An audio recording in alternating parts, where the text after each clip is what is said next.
ഒരുപാട് നാളുകൾക്ക് ശേഷം എണ്ണ തേച്ചൊന്ന് കുളിക്കാന്ന് വിചാരിച്ചു.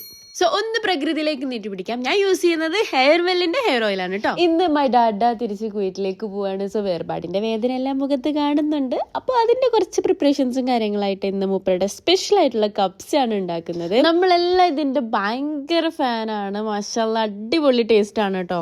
അതുപോലെ ഉപ്പാക്ക് കൊണ്ടുപോകാനുള്ളതും പാക്ക് ചെയ്യാനുണ്ടായിരുന്നു. നൈറ്റാണ് ഫ്ലൈറ്റ് വരുന്നത്. ഈവനിങ് ആയപ്പോൾ നമ്മളൊന്ന് പുറത്തിറങ്ങാന്ന് വിചാരിച്ചു. ഉപ്പാന് സ്ഥിരം ചായ കുടിക്കുന്ന ഒരു സ്പോട്ട് ഉണ്ട്, ടീ പോട്ട് എന്ന് പറഞ്ഞിട്ട് വെള്ളിയാങ്കല്ലാണ്. സോ നമ്മൾ കടികളെല്ലാം പാഴ്സൽ വാങ്ങി തിരിച്ച് വീട്ടിലേക്ക് പോവാണ്. കാരണം mom is waiting. Yes, mom is waiting at home. ചായ കുടിക്ക് ശേഷം ഞാൻ കുറച്ച് എഡിറ്റിംഗ്, പോസ്റ്റിംഗ് ആൻഡ് എൻക്വയറീസ് ഒക്കെ ചെക്ക് ചെയ്യാൻ വേണ്ടിയിരുന്നു. ഇവിടെ ഇപ്പുറത്ത് പാക്കിംഗ് നല്ല തകൃതിയിൽ നടന്നുകൊണ്ടിരിക്കുകയാണ്. പിന്നെ നൈറ്റ് ആയപ്പോൾ നമ്മൾ കുറച്ച് നേരത്തെ ഇറങ്ങിയിട്ടോ, കുറച്ച് നേരമൊക്കെ ടൈം സ്പെൻഡ് ചെയ്ത് പതുക്കെ പോവാന്നുള്ള രീതിയിൽ ഇപ്രാവശ്യത്തെ വരവിലാണ് എല്ലാവർക്കും ഒന്നിച്ച് ഒരുപാട് ടൈം സ്പെൻഡ് ചെയ്യാൻ പറ്റിയത്. അപ്പോൾ കുറേ നാളായിട്ട് അങ്ങനെ ഒന്നിച്ചുണ്ടായതുകൊണ്ട് അപ്പോൾ ഒക്കെ പോകുമ്പോൾ ഭയങ്കര വിഷമമായിരുന്നു. സ്പെഷ്യലി എൽമറിനൊക്കെ ആയിട്ട് ഭയങ്കരമായിട്ട് ക്ലോസ് ആയിട്ടുള്ളൊരു ടൈമാണ്. സോ നല്ല വിഷമം ഉണ്ടായിരുന്നു. അങ്ങനെ ഉപ്പ പോയി.